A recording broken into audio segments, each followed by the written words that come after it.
আসসালামু আলাইকুম। আশা করি সবাই খুব ভালো আছো এসএসসির বাচ্চারা। তো এসএসসি ২৬ ফাইট ব্যাক কোর্সে তোমাদের সবাইকে আবারও স্বাগত জানাচ্ছি এবং আজকে আমরা যে টপিকটি পড়ব সেটি হলো একটি কবিতা। কবিতাটি হলো 'বৃষ্টি'। লিখেছেন ফররুখ আহমদ। বানানটা একটু সাবধানে দেখো। উনার বানান কিন্তু আহমেদ না, বরং উনার নাম হচ্ছে ফররুখ আহমদ। তাহলে চলো শুরু করা যাক আজকের ভিডিও। ১ম এ দেখি ফররুখ আহমদ সম্পর্কে আমরা একটু জেনে নিই। আসো। ফররুখ আহমেদ জন্মগ্রহণ করেন ১৯১৮ সালের ১০ই জানুয়ারি মাগুরা জেলার মাঝআইল গ্রামে জন্মগ্রহণ করেন তিনি। তো জন্মগ্রহণ করেন ১৯১৮ সালের ১০ই জানুয়ারি। জন্ম-মৃত্যু অত বেশি আসে না এখন। আমাদের সময় এটা আসতো। বাট এখন অত বেশি এটা আসে না। তাই এটা স্কিপ করতে পারো। জাস্ট মাথায় রাখো যে তিনি মাগুরা জেলার মাঝআইল গ্রামে জন্মগ্রহণ করেছিলেন। তার পিতার নাম এটা হচ্ছে সৃজনশীলে আসতে পারে। ইম্পর্টেন্ট একটা জিনিস। তার পিতার নাম হচ্ছে খান সাবের সৈয়দ হাতেম আলী। ইভেন এটা অবজেক্টিভ এর জন্য একটা ইম্পর্টেন্ট তথ্য। তার পিতার নাম কি? শিক্ষা হচ্ছে তিনি কলকাতার রিপন কলেজ থেকে আইএ পাস করেন এবং স্কটিশ চার্চ কলেজে দর্শনে অনার্স এবং ইংরেজিতে অনার্সের শিক্ষার্থী ছিলেন। পরীক্ষা না দিয়ে কর্মজীবনে তিনি প্রবেশ করেছিলেন এবং বিভিন্ন পদে তিনি নিয়োজিত ছিলেন। ১৯৪৭ থেকে ১৯৭২ পর্যন্ত ঢাকার বেতারে স্টাফ রাইটার পদে কর্মরত ছিলেন। সাহিত্য চর্চায় যদি দেখো একটা খুবই গুরুত্বপূর্ণ জিনিস দেখতে পাবা যে ইসলামী আদর্শ এবং ঐতিহ্য তার কাব্য সৃষ্টির মূল প্রেরণা ছিল। একটা মজার জিনিস খেয়াল করছো কি তোমরা? তিনি পড়াশোনা করছিলেন কিসের উপরে? এই দেখো স্কটিশ চার্চ কলেজে তিনি দর্শনে অনার্স করছেন এবং ইংরেজি অনার্সেরও শিক্ষার্থী ছিলেন। ঠিক আছে? কিন্তু তার লেখায় প্রেরণা জুগাইছে কি? তার লেখায় প্রেরণা জুগাইছে হচ্ছে ইসলামের আদর্শ ও ঐতিহ্য তার কাব্য সৃষ্টির মূল প্রেরণা ছিল। এবার তার উল্লেখযোগ্য কাব্য গ্রন্থের মধ্যে আছে সাত সাগরের মাঝি, সিরাজম মুনিরা, নওফেল ও হাতেম, মুহূর্তের কবিতা, পাখির বাসা, হাতে হাতেম তাই, নতুন লেখা, হরফের ছড়া, ছড়ার আসর ইত্যাদি। এবং তার লেখার নামগুলোও দেখো তুমি, এই দেখো সিরাজল মুনিরা, নওফেল ও হাতেম, তারপরে দেখতে পারো তুমি এই যে হরফের ছড়া, এই যে হাতেম তাই, এই লেখাগুলোর মধ্যে দেখো তিনি ইসলামিক যে আদর্শ আছে, ইসলামিক যেগুলো নাম, এই টাইপের জিনিসগুলো এই তার লেখার মধ্যে ফুটে ওঠে। এটা একটা প্রমাণ। তার কবিতা এই যেগুলো গ্রন্থ আছে, গ্রন্থগুলোর নামের মধ্যে তুমি দেখতে পাবা। এবং আমরা যে বৃষ্টি কবিতাটা পড়বো, এই বৃষ্টি কবিতাটা নেওয়া হয়েছে এই যে মুহূর্তের কবিতা, যে গ্রন্থ ছিল, সেই মুহূর্তের কবিতা থেকে বৃষ্টি কবিতাটি নেওয়া হয়েছে। এবং তিনি মৃত্যুবরণ করেন ১৯৭৪ সালের ১৯শে অক্টোবর তিনি মৃত্যুবরণ করেন। একটুই কবি পরিচিতি। কবি পরিচিতির মধ্যে সবচেয়ে ইম্পোর্টেন্ট লাইন যদি আমরা বলি, সেটা হচ্ছে তার পিতার নামটা তোমাদের মাথায় রাখতে হবে। এটা সৃজনশীল এবং অবজেক্টিভ ২ টা ক্ষেত্রেই তার পিতার নাম কি? যদি সৃজনশীলে বলো ক নাম্বারে আসতে পারে এবং অবজেক্টিভে এটা আসতে পারে। এর বাইরে তোমাদের তার এই যে তার কাব্য সৃষ্টির প্রেরণা কি ছিল এটা, এবং তার কাব্যগ্রন্থে যে নামগুলো আছে নামগুলো একবার ভালোভাবে দেখে যেও। এইটাই কবি পরিচিতির মধ্যে ইম্পোর্টেন্ট ছিল। এবার আমরা মূল কবিতায় চলে যাই, আসো। আচ্ছা, কবিতা দেওয়ার আগে আমরা আগে সারসংক্ষেপ জেনে নিই। আচ্ছা, ভালো কথা। বৃষ্টি, বৃষ্টি বলতে আমরা বৃষ্টির কথা বলতে আমাদের মাথায় ১ম এ কি আসে? চারপাশ একদম পানিতে থই, থই করে। না, আমি তোমরা যে বৃষ্টির কথা বলতেছো ওই বৃষ্টির কথা বলতেছি না, যে বৃষ্টি আসলেই ও আমায় ভালোবাসে এই টাইপের গান গাওয়ার কথা বলতেছি না ডিপ্রেশন এ পড়ে। বরং সিরিয়াসলি প্র্যাকটিক্যালি যদি চিন্তা করি, বৃষ্টি চারপাশ পানিতে থই, থই করতিছে। নদী-নালায় গ্রীষ্মে একদম চৌচির অবস্থা। তারপরে বৃষ্টি একটা সতেজতা নিয়ে আসে। তোমরা এখানে সোদা মাটির একটা ঘ্রাণ পাবা। সোদা মাটি কি? আচ্ছা, সোদা মাটি হচ্ছে ধরো গ্রীষ্মে চারপাশে তো কোনো পানি পায় না এক দীর্ঘ বৈশাখ জ্যৈষ্ঠ ২ টা মাস। তো তখন মাটি যেটা থাকে না, মাটি একদম শুষ্ক হয়ে যায়। তো যখন বৃষ্টির ১ম পানির ফোঁটা মাটিতে এসে পড়ে তখন খুব মিষ্টি একটা সুন্দর গন্ধ বের হয়। এই গন্ধটাকে সোদা মাটির গন্ধ বলা হয়ে থাকে। তো এই সকল কথা এবং এই বৃষ্টির সাথে মানুষ এবং প্রকৃতির যে সম্পর্ক, এটাই এখানে মূলত ফুটিয়ে তোলা হয়েছে। তারপর আসি সারসংক্ষেপে আমরা কি লিখছে বলি। সারসংক্ষেপ হচ্ছে গ্রীষ্মের দাবদাহে প্রকৃতির কি অবস্থা থাকে এবং বৃষ্টি না হলে তার পরিণতি কবিতায় ফুটে তোলা হয়েছে। দীর্ঘদিন বৃষ্টি না হওয়ার প্রখর রোদে মাঠ ঘাট ফেটে চৌচির হয়ে যায়, চারদিকে শুধু হাহাকার বিরাজ করে। ধান ক্ষেতগুলো দগ্ধ হয়, নদীতে ফাটল ধরে, পানি কমে যায়, মাঠগুলো রুগ্ন বদ্ধ ক্ষুধার্ত মানুষের রক্ত ওঠা, প্রকৃতির এই অচল অবস্থায় মানুষের মনও বিষণ্ণ হয়ে যায়। অবশেষে বহুল প্রতীক্ষিত এই বৃষ্টি আসে। পদ্মা মেঘনার দুই পাশে আবাদি জমিতে, মাঠ ঘাটে, নদীতে প্রাণের জোয়ার আনে এই বৃষ্টি। চারিদিকে অপরূপ শোভা ছড়িয়ে পড়ে, বৃষ্টি সকলের মনকে তৃপ্ত করে। প্রকৃতির এই জোয়ার দেখে মানুষের মনও তৃপ্ত হয়। সমস্ত দুঃখ, নিঃসঙ্গতা ও নির্জনতা ভুলে মানুষ বহু পথ পাড়ি দিতে চায়। এই বিষয়গুলোকে কবি বৃষ্টি কবিতায় তুলে ধরেছেন। মানে আমি যে কবিতাটাকে তোমাকে বললাম যে বৃষ্টি আমাদের জীবনে কি ভূমিকা রাখে, এটার সাথে প্রকৃতির কি সম্পর্ক এবং মানুষের জীবনের কি সম্পর্ক, এই জিনিসটা সুন্দরভাবে কবি এই কবিতায় ফুটিয়ে তুলেছেন। এরপরে যদি আমরা আসি, আমরা কবিতাটা শুরু করতে পারি, আসো। আচ্ছা, এই কবিতার চরণ সংখ্যা কয়টি? বৃষ্টি কবিতায় মোট চরণ সংখ্যা যদি বলা হয়ে থাকে, অর্থাৎ লাইন আছে 14টি। ওকে, তাহলে এবং এই কবিতাটা একটু ধীর গতিতে পড়তে হবে, তাহলে এই কবিতাটার আসল অর্থ, আসল যে ভাবটা কবি এখানে বুঝাতে চেয়েছে সেটা তুমি বুঝতে পারবা। আসো, কি বলছে? বৃষ্টি এলো, বহু প্রতীক্ষিত বৃষ্টি, পদ্মা মেঘনার দুপাশে আবাদি গ্রামে, বৃষ্টি এলো পূবের হাওয়ায়। আচ্ছা, এখানে আমরা বেশ কিছু ইনফরমেশন ইতিমধ্যেই পেয়ে গেছি। প্রথমে আসি, বৃষ্টি এলো। ওকে, বহু প্রতীক্ষিত বৃষ্টি। বহু প্রতীক্ষিত বৃষ্টি কেন? কারণ এই আমাদের বাংলায় 6টা ঋতু আছে, সেটা তো আমরা জানি। গ্রীষ্ম, বর্ষা, শরৎ, গ্রীষ্ম, বর্ষা, শরৎ, হেমন্ত, শীত এবং বসন্ত। তো এই যে বর্ষাকালেই তো মূলত আমাদের দেশে যে পরিমাণ বৃষ্টি হয় সেটা অন্য কোনো সময় হয় না।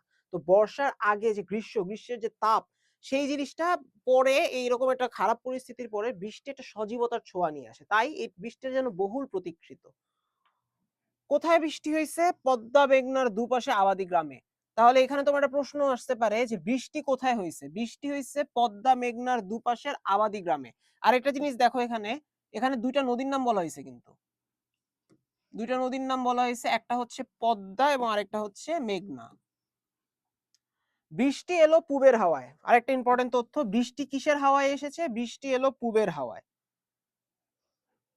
বিদগ্ধ আকাশ, বিদগ্ধ মানে কি? আচ্ছা, বলতেছি, এটা বিদগ্ধ আকাশ, মাঠ ঢেকে গেল কাজল ছায়ায়, বিদ্যুৎ রূপসী পরি মেঘে মেঘে হয়েছে সবার। আচ্ছা, বিদগ্ধ আকাশ, দগ্ধ কথাটার অর্থ কি? দগ্ধ, বলি না আমরা কোনো কিছু পুড়ে গেলে এটা দগ্ধ হয়েছে। দগ্ধ, কোনো জিনিস যখন পুড়ে যায় তখন ওই জিনিসটা কালো হয়ে যায় না? তাহলে এখানে বিদগ্ধ কথাটার অর্থ কি? মানে কালো হয়ে গেছে এমন আকাশ। বৃষ্টি আসলে তুমি দেখবা আকাশ কালো মেঘে ছেয়ে যায়, ওই রকম আকাশের কথাই বলা হচ্ছে বিদগ্ধ আকাশ। মাঠ ঢেকে গেল কাজল ছায়ায়, এখানে একটা উপমা ব্যবহার করা হয়েছে, কাজলের ন্যায় ছায়ায়। কাজল যেমন কালো, সেরকম ছায়াও কালো। এটা কোন সমাস? যদি কেউ বলতে পারো সেটা অবশ্যই আমাদের কমেন্ট বক্সে জানাবা, যে কাজল ছায়া এটা কোন ধরনের সমাস। অবশ্যই এটা কর্মধারয় সমাস, আমি বলে দিলাম, কিন্তু কোন ধরনের কর্মধারয় সেটা তোমরা অবশ্যই কমেন্টে জানাবা। তো কাজল যেমন কালো, সেরকম ছায়াটাও কালো। তো এরকম কাজল ছায়ায় আকাশ ঢেকে গেছে, এরকম বললো। এখন তো তারপরের লাইনে বললো, বিদ্যুৎ রূপসী পরি মেঘে মেঘে হয়েছে সবার। তাহলে এখানে আমরা বৃষ্টিকে একটা জিনিসের সাথে তুলনা করা হয়েছে, কি সেটা? এই দেখো, বিদ্যুৎ রূপসী পরি কিসের উপর সওয়ার হয়েছে? সে সওয়ার হয়েছে মেঘে মেঘে হয়েছে সওয়ার। অর্থাৎ মেঘের উপর ভর করে সওয়ার করা বলছে না? এই দেখো, সওয়ার, সওয়ার মানে হচ্ছে ভর করে, মানে হচ্ছে বৃষ্টির বাহন যেটা। বৃষ্টির বাহনটা কি? বৃষ্টির বাহনটা ছিল এই যে মেঘ। এবং বৃষ্টিকে এখানে আমরা তুলনা করছি বিদ্যুৎ রূপসী পরীর সাথে, অর্থাৎ পরীর সাথে বৃষ্টিকে তুলনা করা হয়েছে। এবং তার বাহনটা কি? তার বাহন হচ্ছে মেঘ। সে যেন মেঘের উপর ভর করে এই পৃথিবীতে ধরাতে আসে। তারপরে আমরা বলি, একটু একটু মুছে দেই,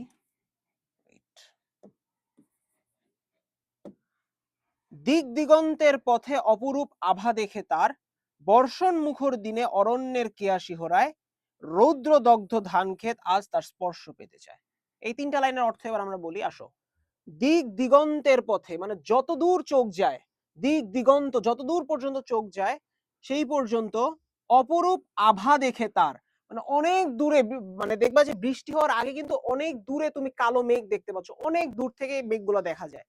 তো ওই মেঘের আভা দেখে, ওই যে বৃষ্টি যে আসবে, বৃষ্টি যে হবে, এই একটা ধারণা থেকে, এই একটা আভা দেখে বর্ষণ মুখর দিনে অরণ্যের কেয়াসি হরায়। বেশ কিছু নতুন নতুন শব্দ এখানে তোমরা দেখতে পারবা, আসো। বর্ষণ মুখর দিনে, বর্ষণ মুখর দিনে কথাটার অর্থ তো সবাই জানো, যে বৃষ্টির দিনে। তারপরে লিখে দিই আমি, বৃষ্টির দিনে অরণ্যের কেয়াসি হরায়। অরণ্য কথাটার অর্থ কি? অরণ্য মানে হচ্ছে বন, বন যেটা জঙ্গল। কেয়া শিহরায়, কেয়া কি? কেয়া হচ্ছে ফুল। অরণ্যের কেয়া শিহরায়, শিহরায় মানে কি, এই যে একটা কথা, শিহরায় এই কথাটার অর্থ হচ্ছে শিহরণ জাগা, শিহরণ জাগা। তাহলে কি বলছে, বর্ষণ মুখর দিনে মানে হচ্ছে বৃষ্টির দিনে, বৃষ্টির দিনে কিসে কার শিহরণ জাগে, অরণ্যের মানে হচ্ছে বন এবং কেয়া শিহরায় মানে বন এবং বন, সরি অরণ্যের মানে বন এবং এই বনের যে ফুল আছে, কেয়া মানে হচ্ছে ফুল, অরণ্যের যে ফুলগুলো আছে সেগুলো শিহরায় মানে শিউরে ওঠে, মানে শিহরণ জাগে তাদের মাঝে কিসের। আর আরেকটা জিনিস দেখো এখানে বলছে তার পরের লাইনেই, রৌদ্র দগ্ধ ধান ক্ষেত আজ তার স্পর্শ পেতে চায়। রৌদ্র দগ্ধ ধান ক্ষেত, আমরা আগে বলছি গ্রীষ্মকাল, গ্রীষ্মকালে মাঠ ফেটে চৌচির হয়ে যায়, তার মানে রৌদ্র যে তাপ ছিল সেটা মাঠ চৌচির হয়ে গেছে। তো সেই রকম একটা ধান ক্ষেত আজ, আজ মানে কোন দিন, আজ মানে এই যে বৃষ্টির দিনে, আজ কার স্পর্শ পেতে চায়, আজ এই যে তার কথা আছে, তার স্পর্শ পেতে চায়, তাহলে কার স্পর্শ পেতে চায়, এটা হচ্ছে সে এই রৌদ্রমুখর দিনে আজ সে বৃষ্টির স্পর্শ পেতে চায়। এই যে বৃষ্টি হইলো, এই বৃষ্টিটা সে স্পর্শ পেতে চায়। তারপরে আসি, নদীর ফাটলে বন্যা আনে পূর্ণ প্রাণের জোয়ার। আচ্ছা এখানে কি নদীর ফাটল বলছে, এই যে নদীর ফাটল, নদীর ফাটল বলতে কি বোঝানো হয়েছে, মানে নদী ভাঙ্গন, তাহলে তুমি গ্রীষ্মকালে নদী ভাঙ্গন হয় কিভাবে, না এটা নদী ভাঙ্গনকে বুঝায় নাই। নদীর ফাটলে মানে হচ্ছে তুমি দেখবা যে গ্রীষ্মকালে যখন অনেকদিন বৃষ্টি হয় না, তখন কি হবে, অনেক নদী শুকায় যায় না। বাংলাদেশের নদীগুলা যেগুলা আছে, যেমন ধরো আমরা যদি বলি পদ্মা নদীর কথা, পদ্মা নদীতে যদি তুমি গ্রীষ্মকালে যাও দেখবে পদ্মা নদীতে কোনো পানি নাই, অনেক দূর পর্যন্ত চর পড়ে আছে, একদম শুকায় যায় নদীগুলা। তো নদীর ফাটলে বন্যা আনে পূর্ণ প্রাণের জোয়ার, বন্যা হয় মানে যখন বৃষ্টি হয় তখন এই নদীগুলো ভরপুর হয়ে ওঠে না, এই নদীতে আবার পানি উঠে না, তাহলে বন্যা আনে পূর্ণ প্রাণের জোয়ার, তখন নদীগুলো প্রাণ ফিরে পায়, তাদের নদীগুলো আবার ফুলে ফেপে ওঠে। রুগ্ন, এটা রুগ্ন হবে অ্যাকচুয়ালি, রুগ্ন বৃদ্ধ ভিখারির রগ ওঠা হাতের মতন, রুক্ষ মাঠ আসমান শোনে সেই বর্ষণের সুর। ওকে দেখো খুব মজার একটা, খুব গভীর একটা কথা বলছে, এখানে একটা উপমার ব্যবহার করা হয়েছে, যদি তোমরা খেয়াল করে থাকো, এই দেখো একটা উপমা, এখানে কি বলছে, রুগ্ন বৃদ্ধ ভিখারির রগ ওঠা হাতের মতন। দেখবা যে অনেক ভিখারি থাকে না, যে তারা যারা একদম বৃদ্ধ, একদম রুগ্ন, রুগ্ন মানে একদম শুকনা, একদম হাড় টাড় বের হয়ে আসছে, দেখবা যে তাদের এই যে হাতের যে রগটা আছে, রগগুলা যেন বের হয়ে থাকে, বৃদ্ধ মানুষ নরমালি দেখবা যে তাদের রগগুলো একদম বের হয়ে থাকে। এবং রুগ্ন বৃদ্ধ ভিখারি, ভিখারি যেমন খাবারের আশায় বসে থাকে, সে একটু টাকা পাবে, সে একটু ভালো খাবার খাবে, খাবারের আশায় যেমন সে বসে থাকে, তেমনি সে তার হাতটা যেভাবে হাত পেতে বসে থাকে না, তো তেমনি রুক্ষ মাঠ আসমান শোনে সেই বর্ষণের সুর। তেমনি তাহলে এই যে ভিখারির রগের সাথে তুলনা করা হয়েছে কাকে, এই দুটা জিনিস দেখো, যে এখানে বলছে রুগ্ন বৃদ্ধ ভিখারির রগ ওঠা হাতের মতন, এই যে এটার সাথে তুলনা করা হয়েছে কাকে, এই দেখো তার পরের লাইনে বলল যে রুক্ষ মাঠ আসমান শোনে সেই বর্ষণের সুর। তার মানে এই যে রুক্ষ মাঠ আসমান, এইটা এটা সাথে তুলনা করা হয়েছে রুগ্ন বৃদ্ধ ভিখারির রগ ওঠা হাত, এটাকে এটার সাথে তুলনা করা হয়েছে, যে এই আসমান যেটা থাকে, আসমানও তাই, যে রুগ্ন ভিখারি যেভাবে হাত পেতে থাকে ভিক্ষার আশায়, খাবারের আশায়, সাহায্যের আশায়, তেমনি এই রুক্ষ মাঠ আসমানও সেই রকম ভাবে প্রতীক্ষায় থাকে, এবং সে শুনে কিসের সুর শুনে, সেই বর্ষণের সুর, মানে সেই বৃষ্টির শব্দ সে শুনে। তৃষিত বনের সাথে জেগে ওঠে তৃষ্ণাপ্ত মন, তৃষিত বন এর সাথে জেগে ওঠে তৃষ্ণাপ্ত মন। কথাটার অর্থ কি দেখো, তৃষিত বন, আমরা বন বলতে কি বুঝাইছি, বন কথাটার অর্থ হচ্ছে, বন মানে হচ্ছে অরণ্য, বন মানে হচ্ছে অরণ্য। তা বনের কি, বন বৃষ্টি, বৃষ্টি তো মানে বর্ষাকালে তো বৃষ্টি হচ্ছে, কিন্তু তার আগে গ্রীষ্মকাল ছিল, কোনো পানি পায় নাই, বনের যে গাছপালা গুলো ছিল সেগুলো কোনো পানি পায় নাই, এই কারণে বনটা হচ্ছে তৃষ্ণার্ত। তৃষ্ণার্ত বন, এই কারণে তৃষ্ণার্ত বন, অর্থাৎ সে পানির আশায় সে পানি পাচ্ছে না, এই জন্য সে হচ্ছে তৃষিত বনের সাথে জেগে ওঠে তৃষ্ণার্ত মন। মানে তৃষ্ণার্ত মন বলতে কোনটাকে বোঝানো হচ্ছে, মানুষের মন,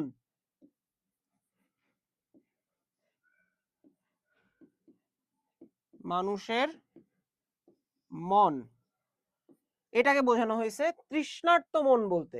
তাহলে ভাই তৃষ্ণার্ত মন এবং বর্ষা, এই যে তৃষিত বন, মানুষের মনের সাথে এখানে কিন্তু বনের তুলনা করা হয়েছে, বন তৃষ্ণার্ত কারণ সে নদীতে এই দীর্ঘ একটা ঋতু অর্থাৎ গ্রীষ্মকালে সে পানি পায় নাই। কিন্তু মন তৃষ্ণার্ত কথাটা মানে কি? মানুষের মন তৃষ্ণার্ত। দেখো ভাই বর্ষা জিনিসটা আসলেই বর্ষা দেখো নামটার মধ্যে কিন্তু একটা মানে কষ্ট, একটা বেদনা লুকায় আছে। তুমি দেখবা যে বর্ষাকালে মানুষ একটা খুব পরিচিত তোমাদের টার্ম যেটা হচ্ছে যে দুঃখ বিলাস যেটাকে বলা হয়ে থাকে। এটা কিন্তু বর্ষার সময় হয়। যখন চারপাশে বৃষ্টি হচ্ছে তখন মনটাও যেমন কেন বিষণ্ণময় হয়ে যায়। এই যে এরকম একটা মন, এই যে মনটা তৃষ্ণার্ত কিছু না পাওয়ার বেদনা, কিছু যে কষ্ট এটা যেন এই বর্ষার সময় যখন বৃষ্টি হয় তখন মানুষ আরো বেশি ভাবে অনুভব করতে পারে। ঠিক তেমনি যেমন বন তৃষ্ণার্ত তেমনি মানুষের মনও এই সময় তৃষ্ণার্ত হয়ে ওঠে। পাড়ি দিয়ে যেতে চায় বহু পথ প্রান্তর বন্ধুর। এই যে মানুষের যে এই যে মনটা আছে না এই মনটা কি পাড়ি দিতে চায়? এই মনটাই পাড়ি দিয়ে যেতে চায়, এই যে পাড়ি দিয়ে যেতে চায় বহু পথ প্রান্তর বন্ধুর। বন্ধুর কথাটার অর্থ কি ভাই? বলো তো আমাকে। এই যে বন্ধুর, বন্ধুর কথাটার মানে কি? বন্ধুর মানে হচ্ছে উঁচু নিচু, উঁচু নিচু। তাহলে এই যে বর্ষার সময় মানুষের মন অনেকে উঁচু নিচু যে বন্ধুর পথ আছে সেটা পাড়ি দিয়ে যেতে চায়, যেখানে বিস্তৃত দিন পড়ে আছে নিঃসঙ্গ নির্জন। আমি বললাম না, না পাওয়ার বেদনা, একাকিত্ব যেটা এই সময় বর্ষার সময় ফুটে ওঠে, সেখানে বর্ষার মেঘ জাগে আজ বিষণ্ণ মেদুর। এই লাস্টের লাইনে একটা জিনিস খেয়াল করো তুমি, এই যে মেদুর, এই মেদুর কথাটার অর্থ কি জানো? মেদুর অর্থ অনেকেই না জানতে পারো, মেদুর কথাটার আসল অর্থ হচ্ছে কোমল।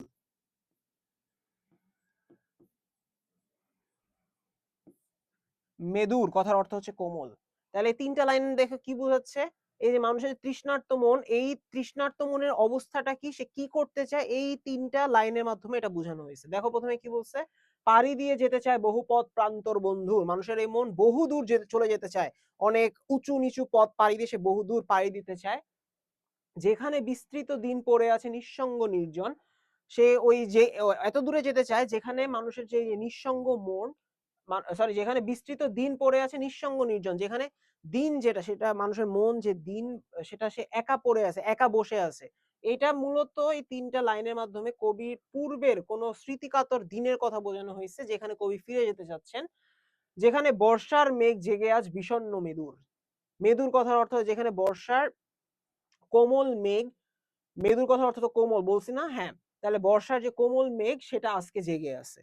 অর্থাৎ শেষের এই তিনটা লাইনের মাধ্যমে কবি তার পুরনো অতীতের কোনো দিনকে ফিরে যেতে চান, যে দিনটা কবির জন্য বিষণ্ণ ছিল, সেই স্মৃতিকাতরতাকে অনুভব করে কবি এই তিনটা দিন লিখছেন। এবং এই ওভারঅল কবিতার মধ্যে এই বর্ষা ঋতু মানুষের জীবনে এবং প্রকৃতিতে কি নিয়ে আসে সেটা এখানে বোঝানো হয়েছে। আমরা মূল ভাবটা পড়ি, তাহলে তোমরা আরো ভালোভাবে আশা করি কবিতাটা বুঝতে পারবা।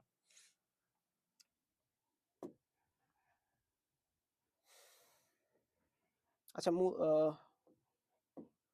এরপরে আসি আমরা এই কবিতার শব্দার্থতে।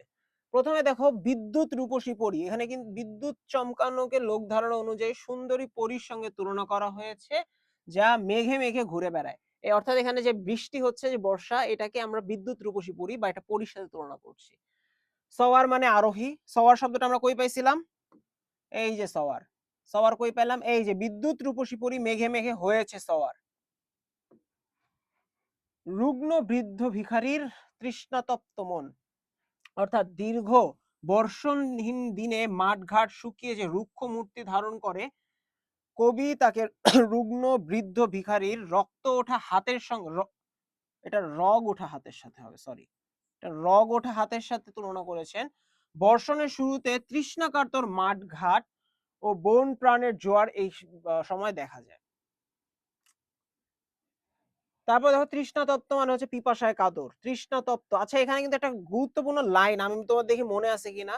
এখানে তৃষ্ণার্ত বন এবং তৃষ্ণাতপ্ত মন, এই দুটা কথা বলা হয়েছে কিন্তু। এটা কিন্তু খুব ভালোভাবে দেখো, এই লাইনটা মাথায় রেখো। এই লাইন থেকে একটা সৃজনশীলে খ নাম্বার, যদি এই কবিতা থেকে প্রশ্ন দেয় সৃজনশীলে খ নাম্বারে এই লাইন থেকে কোয়েশ্চেন আসার চান্স অনেক বেশি। তারপর আসো বিষণ্ণ মেদুর, কথাটার অর্থ কি? বৃষ্টিবিহীন প্রকৃতির রক্ষতা বৃষ্টির আগমনে দূরীভূত হয়ে গেছে এবং প্রকৃতি এখন স্নিগ্ধ কোমল হয়ে চারিদিকে প্রাণোচ্ছল হয়ে উঠেছে। এই কথাটাই এখানে বোঝানো হয়েছে। তো ওভারঅল আমরা এই কবিতাটা এখানে শেষ করছি, বাট তোমাদের কিছু বলতে চাই, যে তোমাদের বইয়ে যে মূল ভাবটা আছে, অথবা এবং এই যে এই সারসংক্ষেপটা আছে, এই সারসংক্ষেপটা তোমরা ইনশাআল্লাহ পেয়ে যাবা। তো এই ২ টা জিনিস খুব ভালো করে পড়বা। কারণ ভাইয়া দেখো কবিতার সৃজনশীল লেখা কিন্তু খুবই টাফ। কবিতার সৃজনশীল লিখতে হলে সৃজনশীলতা তোমাকে ব্যাখ্যা করতে হবে। কিন্তু কবিতা যদি তুমি নাই বুঝো, কবিতা তো ব্যাখ্যা করতে পারবা না। এই কারণে কবিতার যে মূল ভাবটা আছে, এই মূল ভাবগুলা অথবা এই যে সারসংক্ষেপগুলো এগুলো খুব ভালোভাবে পড়বা। পড়লে কবিতার একটা পারফেক্ট ওভারঅল ধারণা তুমি যখন পায়া যাবা, তখন তুমি সৃজনশীলে গ, ঘ নাম্বারে যে বই থেকে যে অংশটা লিখতে হয় সেটা তুমি খুব ভালো করে লিখতে পারবা এবং এর ফলে সৃজনশীলে ভালো একটা মার্ক আমরা আশা করতে পারি আ তুমি পেয়ে যাবা। তাহলে আজকের ভিডিও এই পর্যন্তই। দেখা হবে অন্য কোনো ভিডিওতে। সে পর্যন্ত ভালো থাকো, সুস্থ থাকো। আসসালামু আলাইকুম।